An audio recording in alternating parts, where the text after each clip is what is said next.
everyone, welcome back. My name is Mudoni. For returning subscribers, thank you so much for always coming back to watch my content, and for new subscribers, you're so much welcome. From the title of the video, you've seen I'll be talking about how to survive when you're jobless. And if you're watching this video and you're watching because you don't have a job, you probably lost your job, or you're looking for job opportunities and you don't seem to find any, I'm sending so much love and hugs, good vibes, and I want to assure you it's going to be okay. I just hope you find the peace that you require to deal with the whole situation.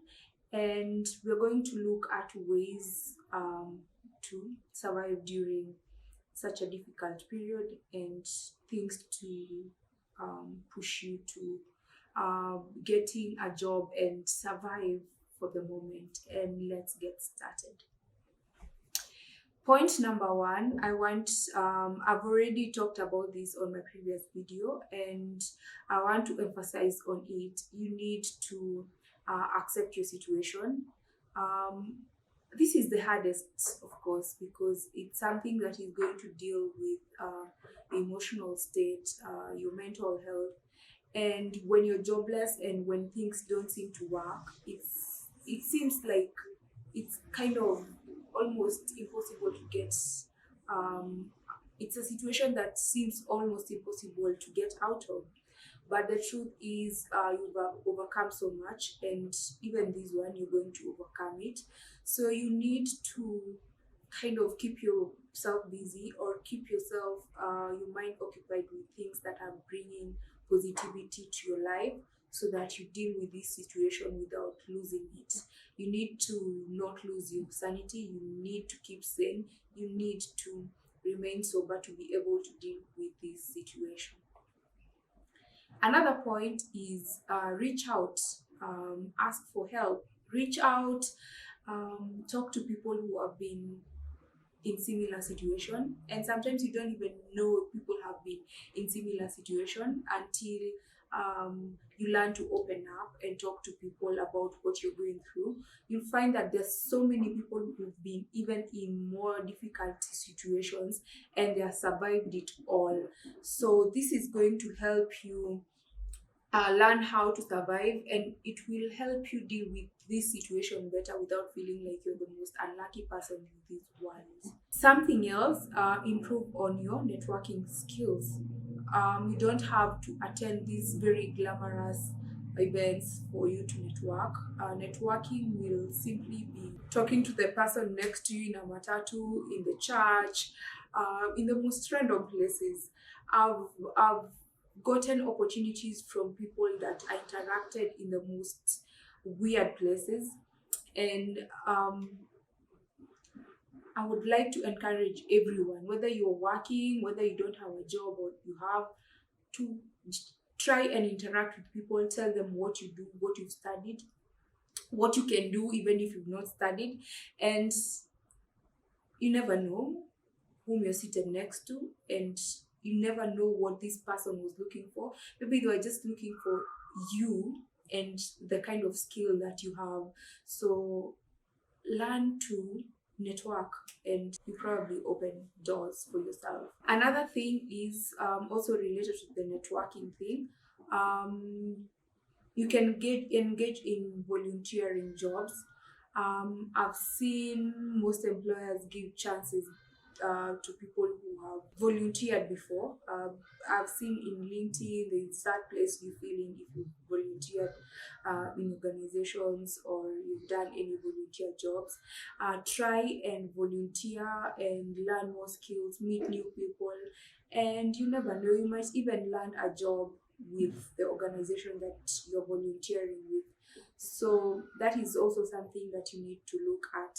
Something else, this is more of a lesson, and it's very important when you're jobless, and even if you're not jobless, just know that there is no job that is low profile or a small job.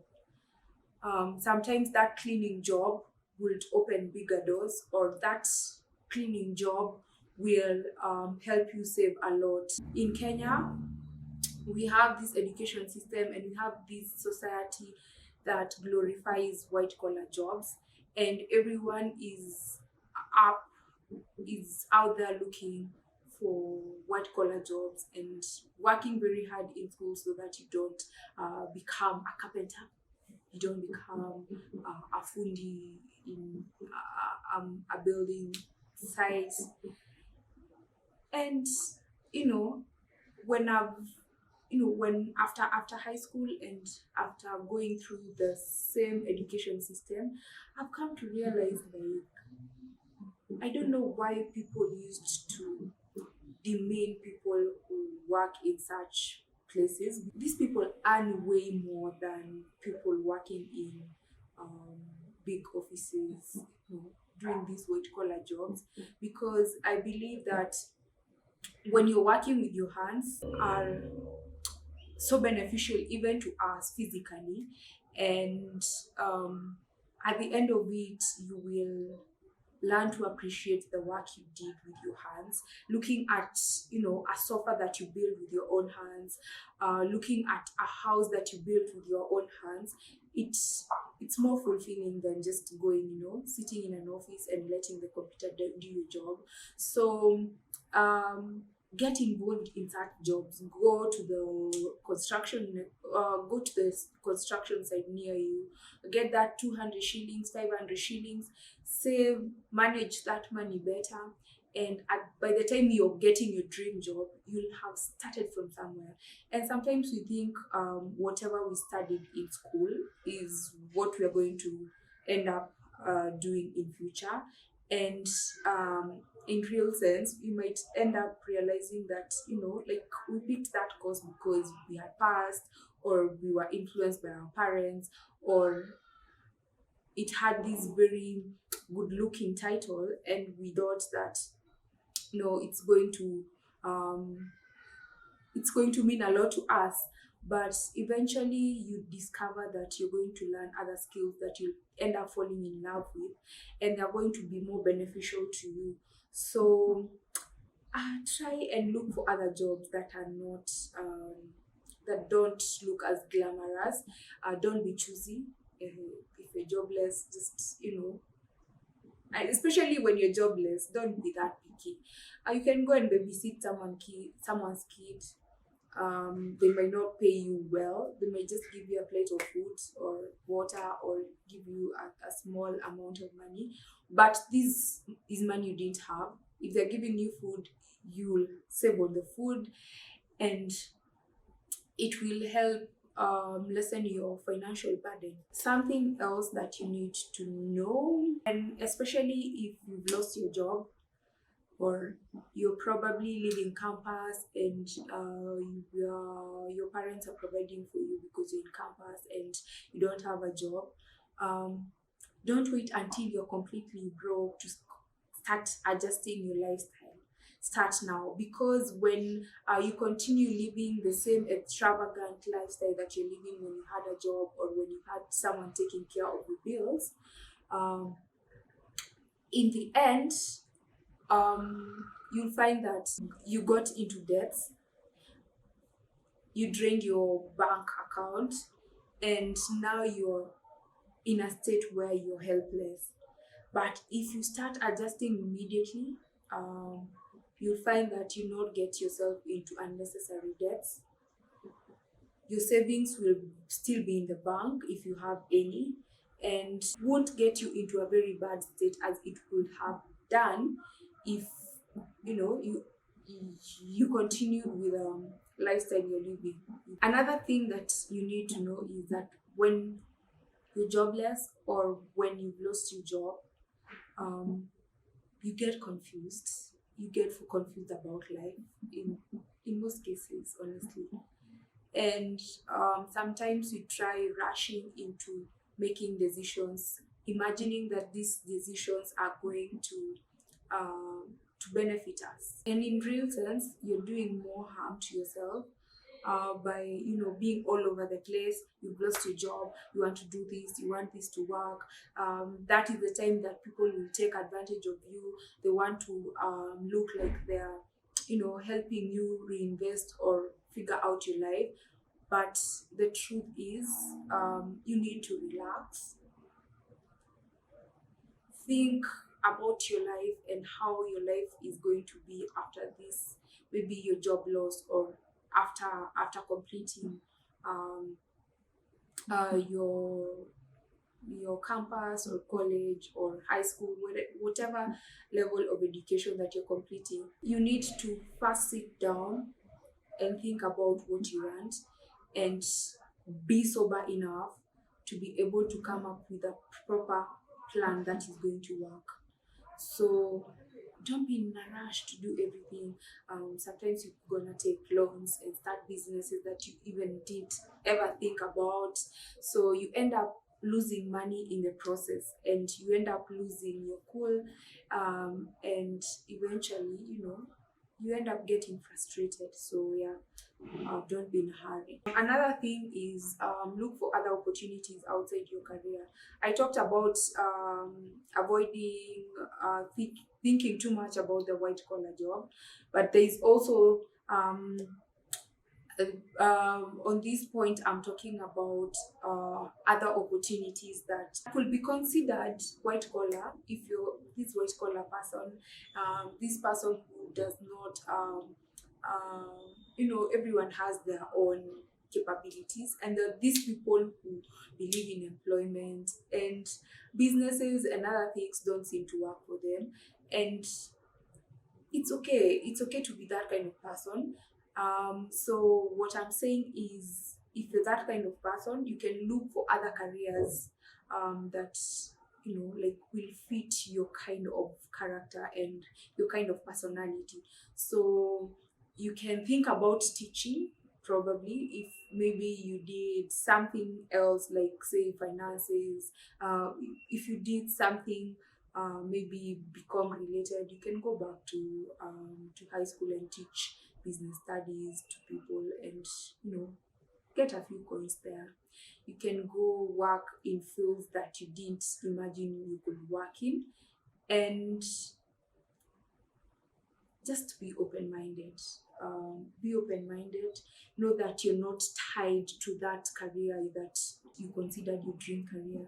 Explore other areas. Sometimes probably you're meant to get that job after 10 years. So what are you going to do between now and the 10 years that you're meant to get your job? Get yourself busy, earn something, and it will get you to it will place you in a better place. Another thing is, you need to distance yourself with people that make you think that you're not doing well in life.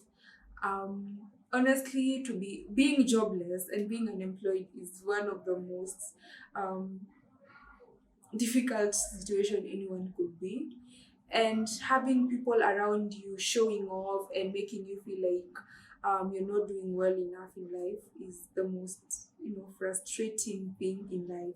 So if you find yourself in a circle of people that are not helping you, and what they're doing is making you feel worse about the situation, just avoid these people. um, just remain true to yourself, and um, work towards making your life better.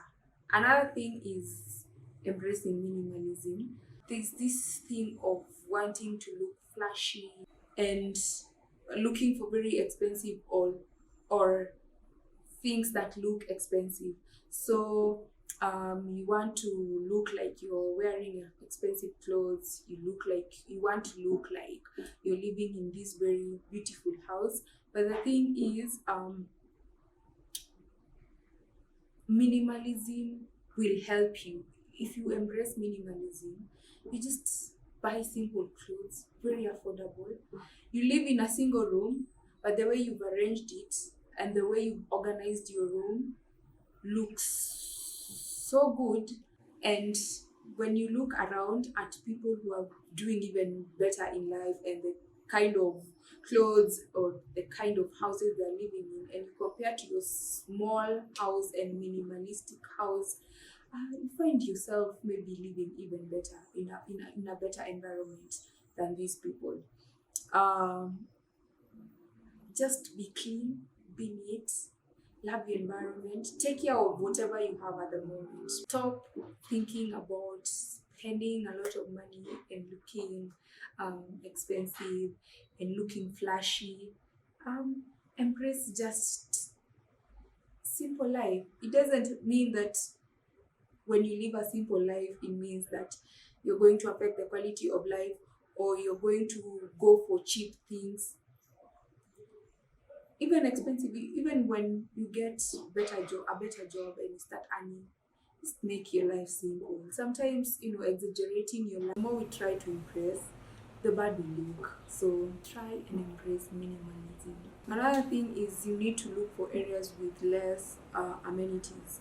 Landlords take advantage of being close to urban areas, being close to tarmac roads, schools, hospitals, airports, and things of that kind. And sometimes we don't even need those things, but we live in such areas, and we find that our cost of living is going up. Look for areas away from urban areas. You can go back to the village. Probably there are houses there that you can rent at a very low price.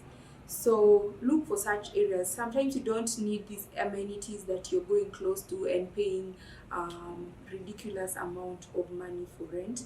So you can make that adjustment as well. Something else is try and make money from your hobby. I've always said this. I've done a whole video on things you can do to try and make income when you're not earning. So please go and look for that video. I'm going to put it somewhere. I think hobbies can even be developed at a certain age. You can learn how to cook, you can learn how to draw, you can learn how to make hair, how to style different outfits. I've talked about all that in a different video. Just to make money from your hobbies. And sometimes you don't have to even start making money immediately with YouTube. You can just start doing simple videos, start creating content on TikTok, on Instagram, on Facebook. Post your videos on all your social media platforms, and you never know where your luck is going to come from. So that is something that you can also do. Another thing is start thinking about opportunities that you don't really have to go for interviews and making millions of applications. Like, for example, online writing, forex trading. You can look for such materials online and learn how people are able to make videos from such things. Information in this day and age is at our disposal. It's all over. You can look for all newspapers, you can look for materials online. At one point, you'll have access to a smartphone. Just ask your friends to help you with the smartphone and do some research on things that you can do to make you money when you're still at home. Anyway, that's it for today's video. I just hope this video was helpful, and I hope I've been able to help someone who is going through a difficult financial situation. Everything is going to be okay. Trust me, you're going to be okay, and I hope you're able to secure a job and get into a better place financially. If you like this video, please share it with friends, subscribe to my channel, hit the like button please, and I'll see you on my next video.